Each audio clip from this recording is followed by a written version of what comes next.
Greetings and blessings. Crawford Ashley here, the spiritual boxer. I'm talking about boxing again, as I always do.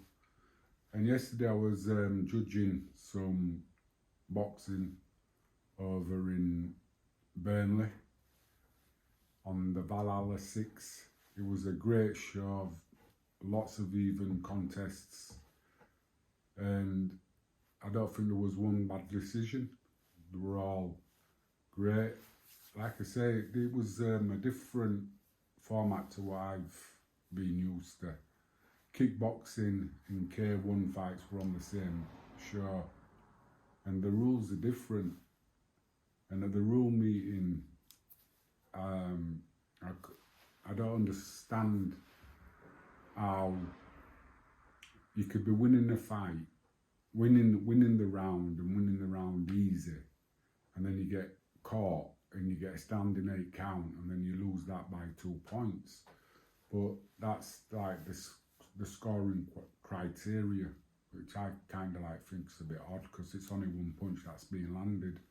Even though you get a standing 8, you lose the round by 2 points. Even if you're winning the round, it just doesn't make any sense. But that's where it's at. And it's if you're a boxer, it's a very good thing to understand and learn that you got to be vigilant and don't take shots. You know, if you don't get hit, you can't lose. Anyway, again, I'd like to thank Pete for inviting me down, and I met some great people there. Interesting how the scoring criteria works for kickboxing and K1. And I only judged the boxing bouts, and the K1 people judged them and the kickboxing people judged them, which I think was good, because I could sit back and just enjoy the sport for what it was.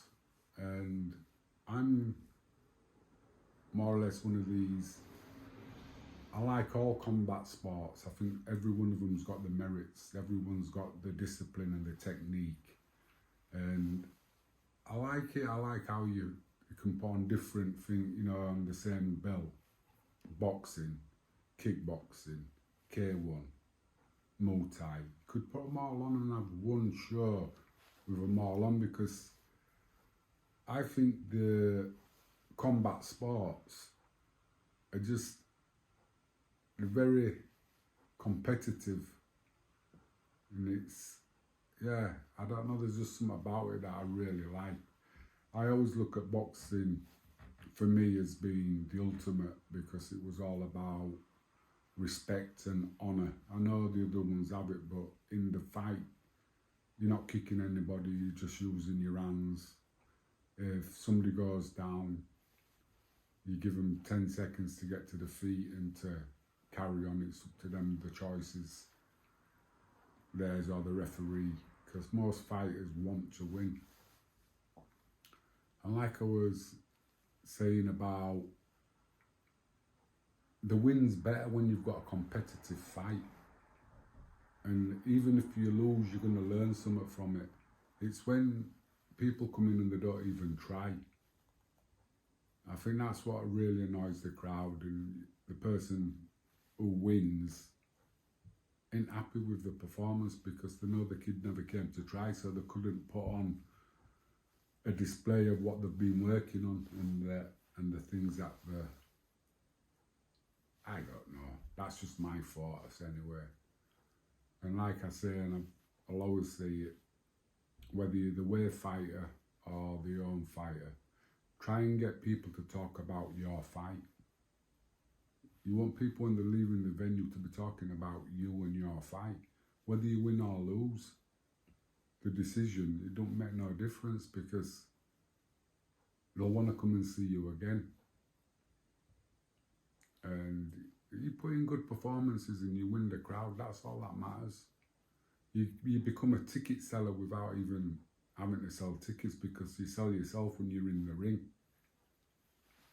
That's what I found. I was going to do something about devastation, annihilation in boxing. You know, one punch and you, devastation, man. It's like in Theo's last fight, it was a good close fight. And then I thought Theo could lose it, he could win it if he got lucky. But they were all touting this kid to go on. And then he pulled this punch out of the bag. And you could see the devastation on his opponent's corner's face. And when the guy came round and got back, you could see it on his face. It's just, how do you come back from that? Simple. You made a mistake. Work on that.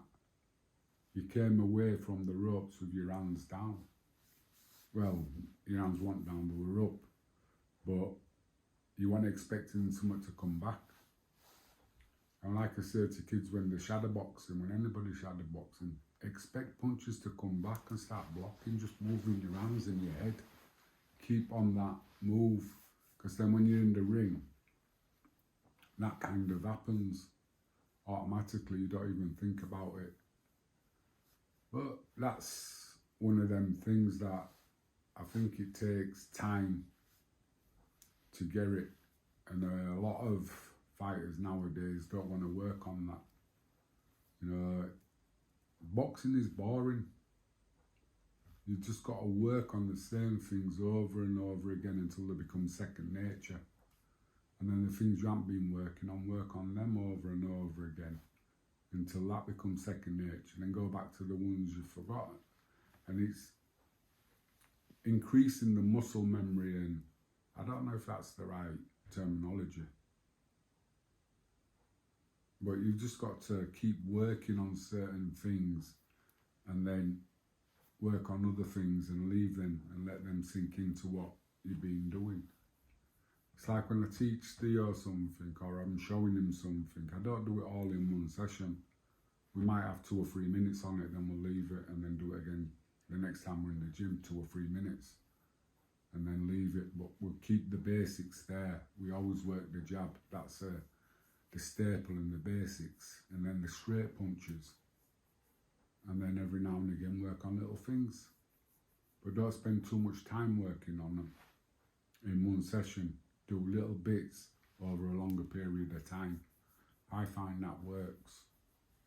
And it's like the way I teach, I like to teach bits of the puzzle. So I'm working on one jigsaw piece at the moment, and then another jigsaw piece, and then another jigsaw piece. They might not fit together until the other pieces come into play, and when they come into play, then the picture is formed. So just because you're working on something doesn't mean that it's not going to happen or come into form. When it's ready, it'll fit right in. And like the saying is, you've got to have the tools to do the job. But the skill is knowing which tool to use at a specific job. Anyway, if you like the vibe, then subscribe. Like I was saying, I'm trying to get my subscribers up. If you like what I'm saying, content, put a like, because it's something to do with the algorithms of YouTube, get it shown more. It's I don't know. If you think it's shit, put thumbs down. I don't really know, because I'm just doing what I feel is right and trying to teach boxing and bring boxing to a different kind of like understanding or perspective. Anyway, I'm just whittering on now. So yeah, if you like the vibe, then subscribe, and I'll give you my verdict on the boxing tonight, which is, I forgot now. Took too many punches. Yeah, it's just jumped out of my head. Fabio Wardsley and Fraser Clark. I think Fabio will win it, like I said before, but I'll give my opinion after it, or what I see after I've watched it. I don't think Ben Whittaker's got much of opposition in front of him. But I hope the kid has come to fight, and when he starts moving his head, he goes to the body. I think Callum Simpson's going to be in for a good fight, but I think he's going to show the talent he's got. And then there's another one on that, Fidel Riley, is it? I'm not sure, but I think it's him. No, it's not. Oh, Marco and the other guy. I don't know, that seemed weird. I was looking at the press conference and that just seemed odd.